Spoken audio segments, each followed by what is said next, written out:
Saya tadi coba lihat di rundown di jadwal. Ternyata ini kelas 1, kelas 1 ya. Kalau tidak salah. Hari ini dasar yang pertama kita belajar adalah menahan. Baik, saya akan tetap lanjut dari BPT tapi saya ingin sampaikan. Orang yang menahan berarti orang itu punya kuasa. Punya apa? Punya apa? Katakan kanan kiri, punya kuasa. Katakan kanan kiri, punya kuasa. Boleh tunjukin PPT yang tadi, Lukas berapa tadi? Lukas berapa? Kepada kamu diberikan kuasa untuk menginjak ular dan ke arah jengking dan menahan. Saudara tahu kenapa saudara ada di tempat ini? Izinkan saya untuk berjalan ya. Saudara tahu kenapa saudara harus ada di tempat ini? Karena saudara harus menahan apa yang terjadi di tahun ini. Saudara datang ke tempat ini bukan sekedar saudara datang, tapi saudara sedang menahan. Apa yang dikatakan dunia tentang tahun ini, saudara menahannya. Saudara diberikan kuasa untuk menahan. Sebuah tim, apalagi kalau kemarin kita nonton bola, ya kan ada Bapak Ibu nonton bola, ya kan? Izinkan saya pakai ilustrasi ini. Sintayong punya strategi yang bermacam, bertahan menyerang, itu mampu membatalkan Vietnam untuk maju ke semifinal. Tuhan punya strategi yang berbanyak. Hari ini kita belajar satu, menahan. Di tahun 2022, dalam tulisan Hebrew 22 bukan hanya bicara tentang berkat, tapi berbicara tentang chaos yang sedang terjadi. Kekacauan. Tapi ada yang menahan. Bagaimana caranya kita menahan? Yang pertama, kita punya namanya kuasa. Kita harus menahannya. Bapak Ibu nanti boleh cek. Saya kemarin waktu saya lihat, di salah satu web dilihat di Bank PBB pada tanggal 10 bulan 12 tahun 2021. Itu adalah salah satu patung yang dibangun dan didirikan di depan gedung PBB. Nanti Bapak Ibu boleh cek. Di situ ada patung yang besar yang tujuannya untuk menjaga kedamaian dan keindahan di tahun ini. Tapi yang buat bisa menahan adalah saudara dan saya di tempat ini. Pastikan Bapak Ibu adalah orang-orang yang menahan. Di kelas ini kita bukan hanya datang mendengar, tapi Bapak Ibu adalah orang yang menahan kegerakan itu. Amin. Saya ambil contoh yang pertama, masih yang tadi dari ayat ini, dari Lukas yang diberikan kuasa. Contohnya adalah salah satunya Daud. Daud adalah orang yang mengerti bagaimana dia harus menahan. Di dalam 2 Samuel 5 ayat 17, di sana katakan demikian. Pada waktu Daud diurapi menjadi raja, kemudian didengar oleh bangsa Filistin, mereka datang maju menyerang Daud. Saudara-saudara waktu terima kuasa, saudara-saudara bukan menjadi orang yang santai. Tapi saudara-saudara menjadi orang yang diperhitungkan oleh iblis. Di kelas ini, kalau saudara terima kuasa, saudara-saudara adalah orang yang diperhitungkan oleh iblis. Iblis sedang melipat kekuatannya, kuasanya. Bagian kita hari ini kita sedang belajar untuk melipatkan ganda kuasa dalam hidup kita. Lewat pengurapan itu. Daud diurapi sebanyak 3 kali. Waktu pertama kali dia diurapi menjadi raja, Tuhan sedang memperlengkapi dia sebagai pahlawannya Tuhan. Tuhan memperlengkapi dia sebagai penyembah Tuhan. Dan yang terakhir, dia diperlengkapi untuk mengalahkan Goliat. Siap mengalahkan Goliat tuh di tahun ini? Siap menahan? Saya belum lihat, siap menahan? Kita butuh namanya urapan untuk menahan. Yang kedua, dia diurapi menjadi raja di Hebron. Dan yang ketiga, dia diurapi waktu dia menjadi raja di Israel. Dia butuh namanya urapan. Kita berjalan, kita butuh namanya kuasa otoritas Tuhan. Ku terima kuasa menggetarkan dunia. Tidak hanya bermegah dengan kekuatan urapan itu, tapi iblis sudah memperhitungkan. Sebab itu mari pakai kuasa itu kita menahan semuanya. Orang mau ngomong apa tentang tahun ini? Ada penjaga-penjaga kota di setiap provinsi yang siap berkata, menahan. Katakan, ditahan. Ditahan. Kalau ada bencana yang datang berkata apa? Ditahan. Kalau ada badai datang berkata, ditahan. Saya belum dengar penjaga-penjaga kota. Lanjut yang tadi, slide yang berikutnya. Yang mendirikan tembok. Ya, kamu tidak mempertahankan lubang-lubang tembokmu dan tidak berdiri di sekelilingmu. Supaya mereka dapat berdiri dalam peperangan pada hari Tuhan. Yang pertama kita terima urapan kuasa. Yang kedua saya yang hanya mengulang lagi. Kita mendirikan tembok. Kita bangun tembok. Di setiap kota, penjaga-penjaga Tuhan, bangun tembok bagi kotamu, bagi keluargamu. Entah itu tembok pujian penyembahan, tembok deklarasi, tembok doa syafaat. Naikkan di hadapan Dia. Amin. Contohnya, Abraham. Dialah orang yang menahan. Jangan sampai murka Tuhan itu turun. Bapak Ibu kalau baca, ada contoh kita bangun tembok, ada doa, ada penyembahan, dan sebagainya. Ya, saya ambil salah satunya adalah doa. Doa pasti berkaitan dengan mezbah. Penyembahan kita. Saya ambil sedikit saja. Kalau Bapak Ibu, kita sama-sama belajar. Kata mezbah dari kata dasar zava, itu yang artinya pedang Tuhan dari rumahnya. Waktu kita bangun mezbah, maka ada pedang. Kemudian ada perjanjian Tuhan dari bed, dari rumahnya. Dan kemudian yang terakhir adalah ada tembok perlindungan Tuhan, ket, perlindungan Tuhan yang dibangun bagi kita. Waktu kita naikkan doa, naikkan penyembahan, maka ada pedang Tuhan dan ada tembok perlindungan Tuhan. Saudaramu izinkan bencana, saudaramu izinkan kekacauan, mari berdiri di setiap gerbangmu, di setiap tembok-tembok di mana Tuhan tempatkan hidupmu. Pertahankan itu. Jangan biarkan musuh mendekat di setiap kota kita, di setiap provinsi kita. Sebab Tuhan sedang mencari orang-orang yang berdiri dan berkata, stop, ditahan. Ditahan, didorong. Ya, selanjutnya. Kata membangun tembok, artinya juga diambil dari kata peres atau perasim. Waktu kita bangun tembok, maka Tuhan sendiri yang berjalan di depan kita. Dia akan menerobos setiap musuh-musuh kita. Berdiri di celah yang lubang yang mungkin orang tidak mau lagi. Tapi waktu engkau berdiri di tempat itu, maka dia akan bergerak sebagai penerobos yang maju di depanmu. Mika 2 ayat 13 di sana katakan, Tuhan yang berjalan di depanmu sebagai penerobos.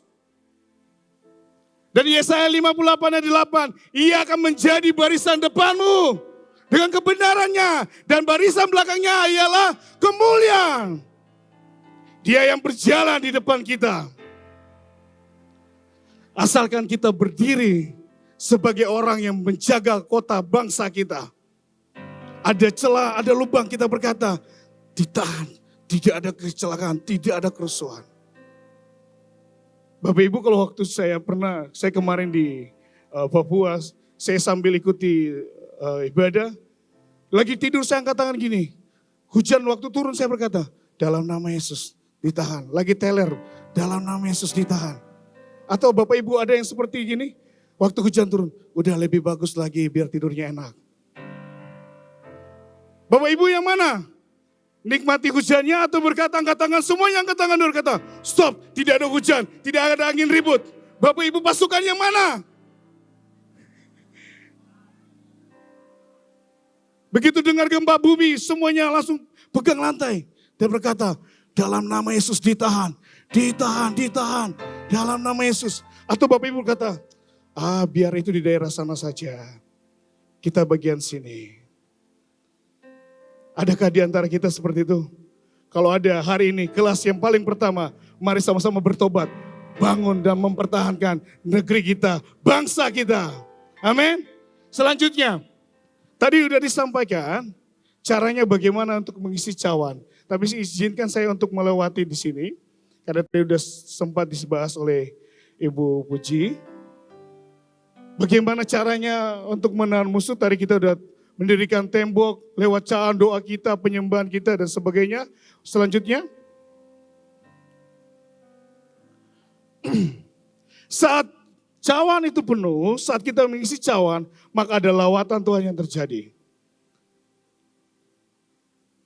Di akhir-akhir ini kita sedang berlomba-lomba Bapak Ibu. Abraham berdoa, Musa berdoa untuk menahan murkanya jangan sampai turun. Kalau saya ibaratkan ini sebuah wadah yang baik dan sini sebuah wadah yang jahat. Kalau makin banyak yang jahat yang isi, maka cawan yang jahatnya akan semakin penuh. Tapi selama masih ada orang yang berkata, Tuhan ampuni, Tuhan luputkan, maka cawan itu, doa itu akan semakin diisi. Dan menahan semuanya yang jahat. Ya, oke, selanjutnya saya cepat. Ini ada dia bagaimana cara mengisi cawan, doa dan puasa. Ada yang suka doa dan puasa? Bapak Ibu ada yang suka doa dan puasa? Saya baru lihat hanya, banyak sekali. Banyak sekali yang tidak angkat tangan. Ya, termasuk saya kemarin saya bilang Tuhan, saya udah lama gak puasa seperti yang dulu. Saya bisa puasa 5 hari, tidak makan, tidak minum, bahkan berminggu. Tidak makan, tidak minum. Tuhan ingatkan lagi, ayo puasa lagi. Deklarasi. Di dalam Kidung Agung 4, ayat 4. Lehermu adalah menara pedang. Di mana para pahlawan menggantung semua senjatanya. Sebab itu Bapak Ibu jangan pernah diam. Di dalam mulutmu ada kuasa yang Tuhan taruh.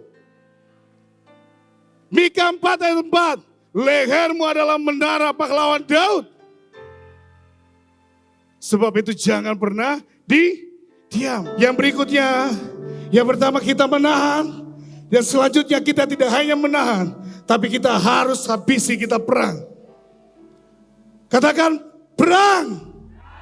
Belum terdengar. Perang. Perang. Saya belum dengar. Perang. Perang. Jangan pernah diam. Nasib kota ada di Bapak Ibu. Nasib Bapak, nasib kota, provinsi kita ada di tangan Bapak Ibu. Engkau yang menentukan apa badai itu datang, apa bencana itu datang. Engkau yang menentukan. Engkau diberikan kuasa untuk menahan, tapi engkau juga diberikan kuasa untuk menghabisi musuh. Oke, lanjut slide berikutnya. Boleh, ada yang boleh duduk, silakan Bapak Ibu duduk. Mau berdiri silakan. Dikatakan, karena perjuangan kita bukanlah melawan darah dan daging, tetapi melawan pemerintah-pemerintah, melawan penguasa-penguasa, melawan penghulu-penghulu dunia yang gelap ini, melawan roh-roh jahat di udara. Dalam berperang ada beberapa poin yang akan kita belajar. Pertama, yaitu slide berikutnya. Kita pasti harus belajar mengenal musuh-musuh kita. Terlebih lagi kita mendengar suara panglima kita. Itu di dalam selanjutnya. Kita juga harus mengenal Tuhan yang benar. Dari pengenalan ini, kita butuh namanya, minta Allah Tuhan kita Yesus Kristus yaitu Bapa memberikan kepada kita roh hikmat dan roh wahyu untuk mengenal Dia dengan benar. Sebelum saya lanjut, saya mungkin serahkan sesi slide ini buat Ibu Puji. Nanti saya ada di slide berikutnya ya, Bu. Silakan Bu. Saudara, sebelum saudara tahu tentang kita akan menghadapi yang namanya peperangan atau kita menghabisi musuh-musuh yang akan kita perangi, saudara perlu tahu terlebih dahulu perlu memiliki dan mengenal siapa diri kita dan kita mengenal Tuhan yang kita sembah. Yang pertama, seorang yang akan berperang pertama adalah mengenal Tuhan dengan benar. Efesus 1 ayat 17 di situ dikatakan, dan meminta kepada Allah Tuhan Yesus Kristus yang itu Bapa yang mulia itu, supaya ia memberikan kepadamu roh hikmat dan wahyu untuk mengenal Dia dengan benar.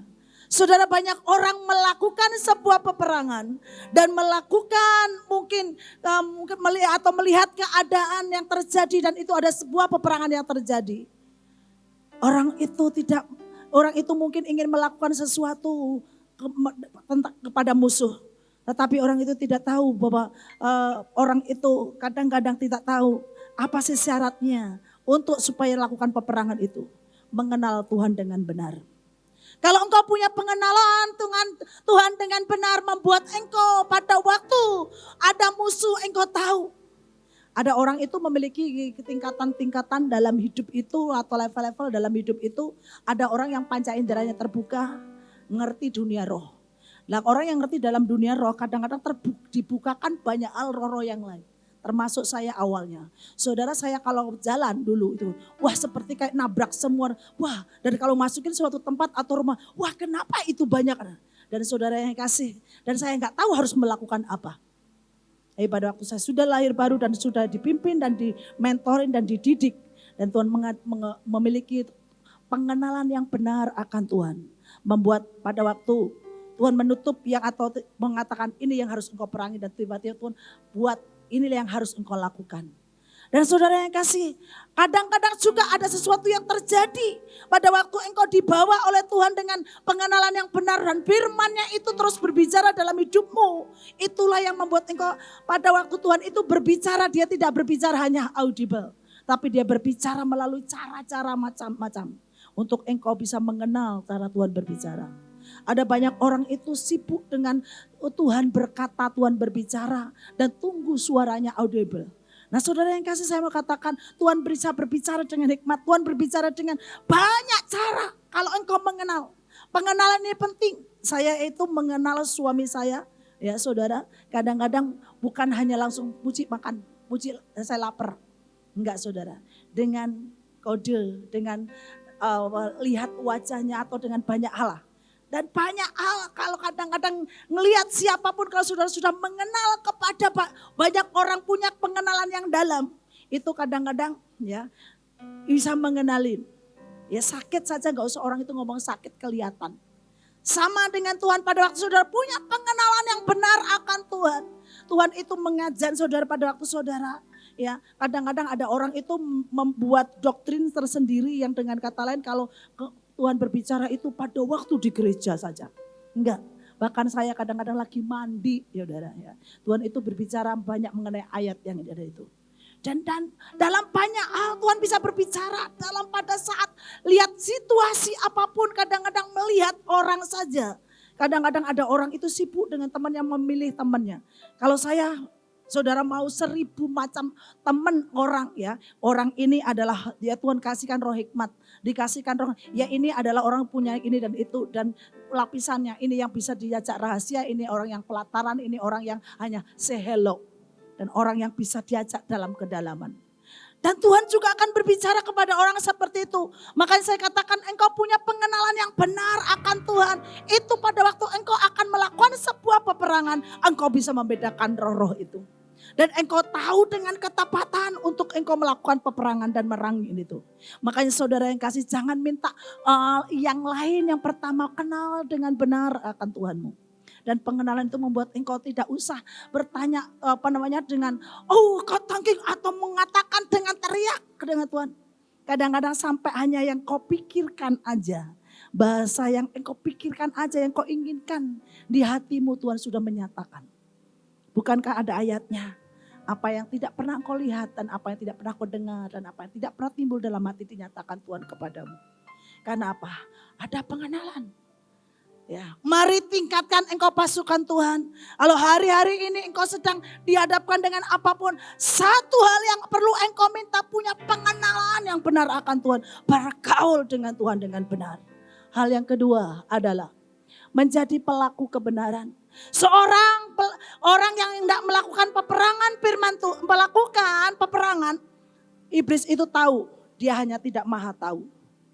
Kadang-kadang saudara, kalau saudara tahu di dalam ayat Wahyu, iblis dikalahkan oleh apa? Darah anak domba, kedua oleh kesaksian. Dia menjadi pelaku. Pelaku pada waktu engkau bisa ngomong kebenaran. Saya khotbah di sini adalah mungkin 20 menit atau 40 menit. Tetapi pada waktu saya di luar, apa yang saya sudah katakan, firman itu suratan hidup yang terbuka dalam hidup saudara. Menjadi pelaku enggak. Banyak orang ingin perang dar. Tapi iblis itu saudara bisa ngece loh. Kamu ya, tunduk sama suami aja enggak. Ya kasih mengasihi sesama aja enggak. Saudara itu otoritas. Detik engkau menjadi pelaku ada power yang kuat. Yang iblis tidak akan pernah, ini orang yang menjadi pelaku. Ini orang yang kenal akan Tuhannya. Dia tidak akan mendengar nanti iblis itu bisa ngomongin, mengintimidasi, bisa meneror, bisa juga yang menyesatkan. Tapi kalau engkau kenal, bukan Tuhanku yang bicara. Saya itu tahu pagar di rumah saya itu bunyinya dengan tetangga itu sama. Mobil atau kalau datang itu din gitu mobil. Kenapa suami saya dua din, dia itu di depan juga din. Tapi saya tahu itu suami saya yang datang dan itu tetangga yang datang. Saudara kadang-kadang dari kaos juga sama ini, dari kalau saya omong gitu baunya, ini kaosnya siapa dan ini bajunya siapa saya tahu. Saya kenal bau kaosnya suami saya dan anak saya. Nah saudara sama. Dan pada waktu nanti ada hembusan perpecahan, ada hembusan apa? Ini bukan dari Tuhan. Ini ada hembusan penyesatan, ini bukan dari Tuhan. Itu pentingnya engkau mengenal. Pentingnya untuk engkau ya menjadi pelaku kebenaran. Pada waktu engkau kasihlah ya suamimu. Atau hormatilah suamimu, tunduklah. Bagi istri engkau enggak nanduk. Bagi istri engkau penolong bukan perongrong. Ya, iblis tahu. Tapi detik engkau mengatakan bahwa engkau menjadi pelaku kebenaran. Itu sebuah power, sebuah kekuatan. Next. Dan yang ketiga adalah ya, yang mempunyai roh yang kuat.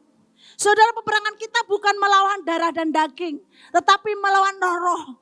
Makanya kita perlu memiliki manusia roh yang kuat. Hendaklah engkau kuat di dalam kekuatan kuasa Tuhan. Nah, saya katakan roh yang kuat itu bukan karena kerasnya, tetapi engkau melatih sedemikian roh itu. Kalau ada roh yang rasanya mau menyerang keadaanmu, engkau tetap berdiri. Dan engkau tetap akan bukan menjadi orang yang bertahan pasif, tetapi menjadi orang yang bertahan aktif itu menyerang.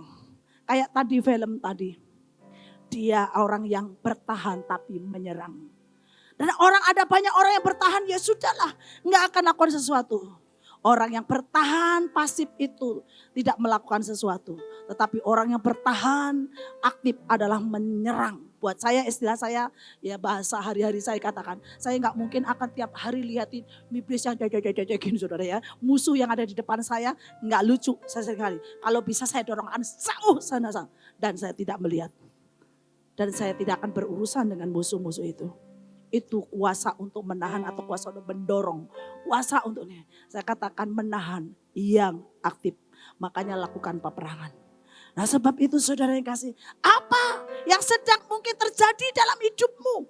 Dan itu pada waktu engkau mengalami sudah kuat. Engkau punya. Makanya engkau punya roh yang kuat. Makanya salah satu untuk punya manusia roh yang kuat. Adalah engkau membangun manusia rohmu dengan berbahasa roh.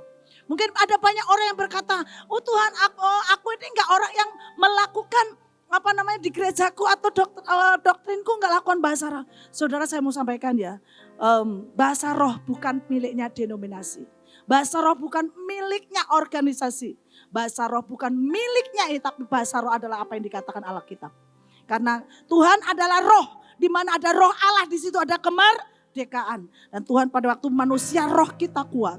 Dan itulah ada sebuah kekuatan roh yang mau menyerang. Maka roh itu ya akan melakukan sebuah peperangan. Makanya saya sampaikan buat saudara. Jadilah orang yang memiliki manusia roh yang kuat.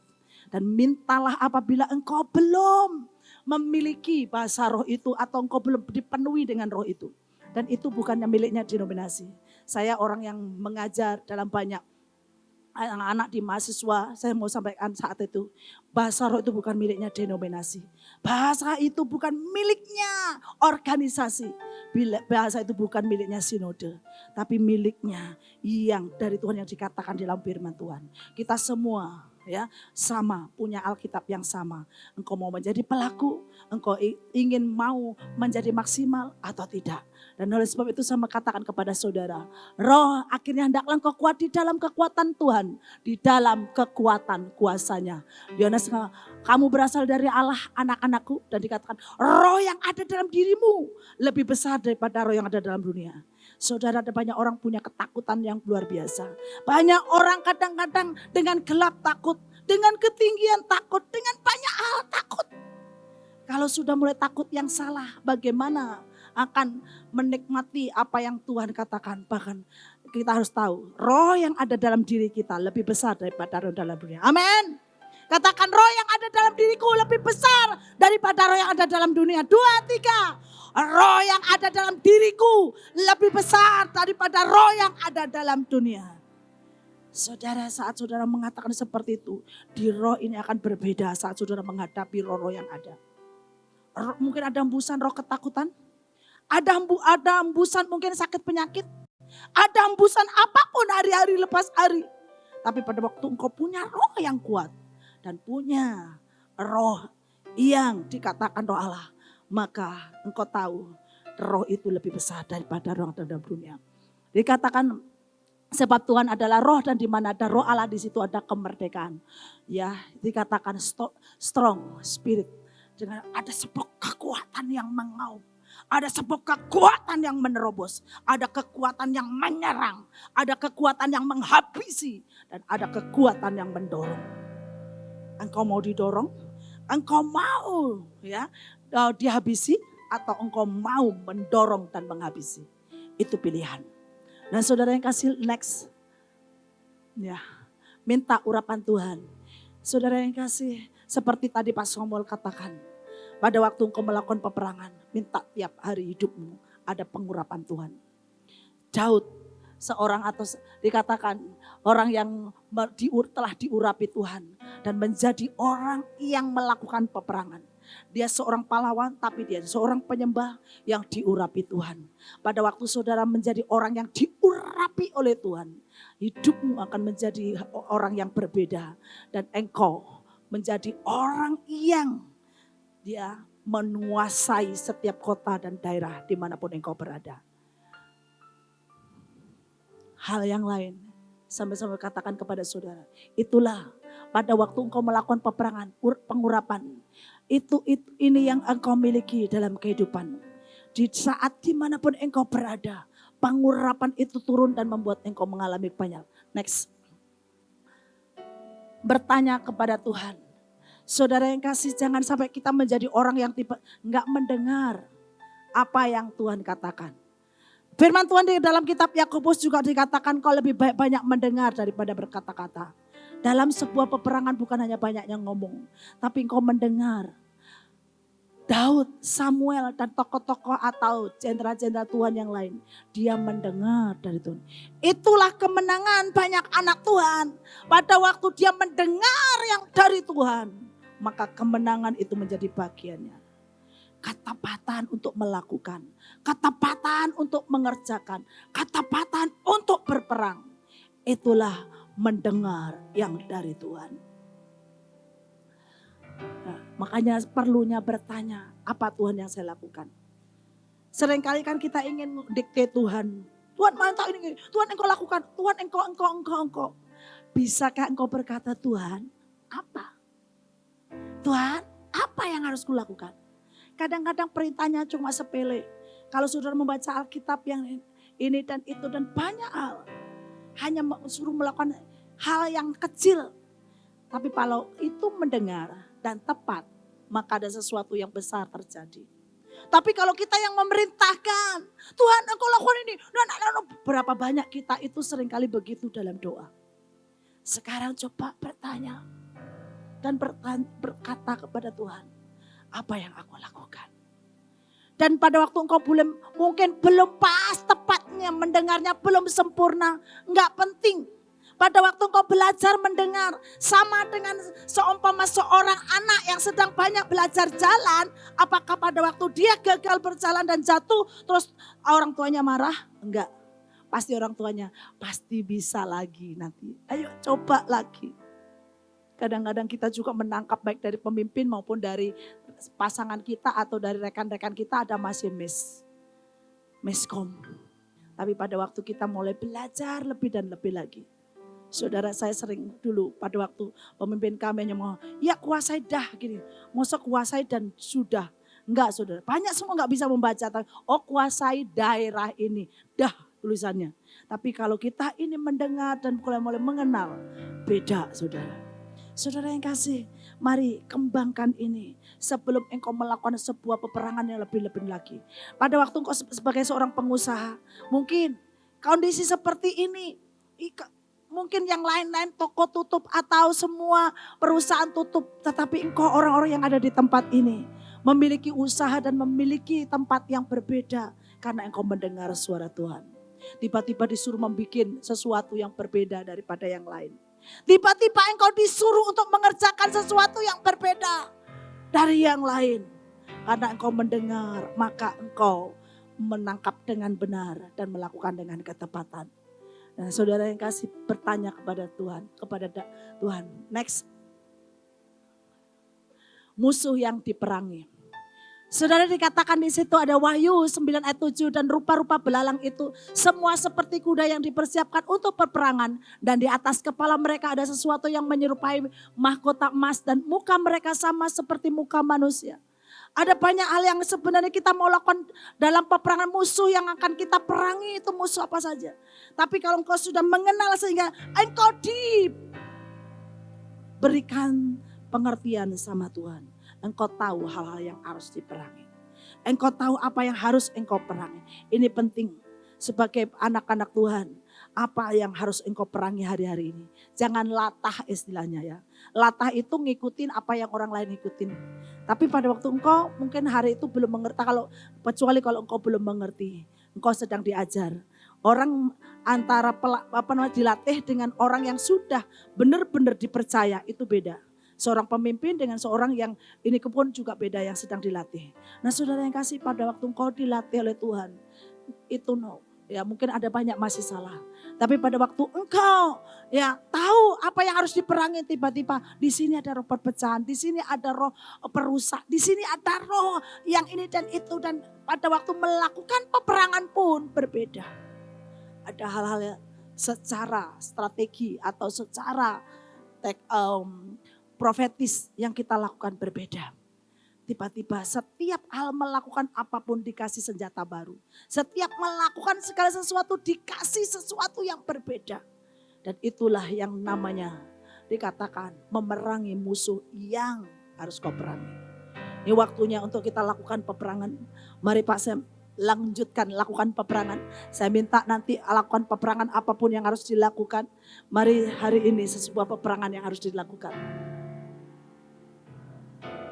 Ya, sebelum kita lanjut, saya ingin Bapak Ibu semuanya buka di 2 Samuel 5 ayat 17.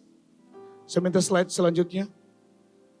Waktu Daud dia diurapi, hal yang pertama dia lakukan adalah untuk kita berperang kita punya kuasa. Terus kemudian yang kedua kita bertanya sama Tuhan. Bertanya.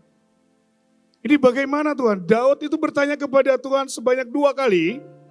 Yang pertama dia bertanya kepada Tuhan, apakah saya harus maju? Tuhan berkata, maju. Maka Daud menghabisi musuh. Yang berikutnya Daud bertanya, apakah saya harus maju? Tuhan jawab, tidak. Kamu buat gerakan melingkar. Di sini ada strateginya yang Tuhan berikan buat Daud.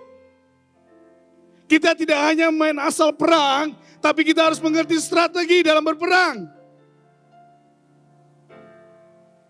Halo? Kita harus mengerti, mendengar dia, bertanya. Kalau kita bertanya, kita harus mendengar dia juga. Selanjutnya, ada strategi misalnya ada strategi buat puting beliungnya Tuhan. Bapak Ibu bisa keliling, buat mutar, buat puting beliung, sapu bersih. Atau Bapak Ibu Tuhan berkata, buat strategi buat seperti sayap yang menyapu bersih. Bapak Ibu bisa berdua orang kemudian buat sayap. Strategi ini tidak selalu harus sama yang kita pakai. Kalau yang pertama, Tuhan berkata, maju serang. Yang kedua, Tuhan berkata tidak lagi sama strategi yang pertama. Yang kedua, Tuhan ganti dengan gerakan melingkar. Amin, Bapak Ibu. Sebentar kita akan praktek, Bapak Ibu. Saya lanjut selanjutnya. Dia tidak hanya ikuti strategi, tapi dia hitung. Ayat selanjutnya. Nah ini dia. Dan bila engkau mendengar bunyi derap langkah di puncak pohon-pohon kertau itu, maka engkau harus bertindak cepat. Dia hitung. Loh, kalau engkau dengar derap langkah Tuhan, dengar. Jangan tunda. Saya minta derap langkah. Saya minta derap langkahnya Tuhan. Derap langkah. Cepat. Terus. Yang megah, yang kuat. Begitu engkau dengar derap langkahnya Tuhan. Tidak lagi duduk. Tapi kau berdiri Bapak Ibu. Dia dengar derap langkah Tuhan. Selanjutnya apa yang dia lakukan? Daud keluar. Kita tidak bersembunyi. Kita tidak sekedar menahan. Tapi kita maju, berperang. Dan apa yang terjadi? Jangan selanjutnya kembali. Begitu dia dengar, Daud berbuat seperti yang Tuhan perintahkan. Dia tidak hanya derap langkahnya Tuhan, dia tidak hanya mendengar, tapi dia bergerak dengan cepat. Bapak Ibu jangan lambat. Di tahun ini kita bergerak dengan cepat, tepat, dengan cepat dan tepat. Ora kata kaya sagarara.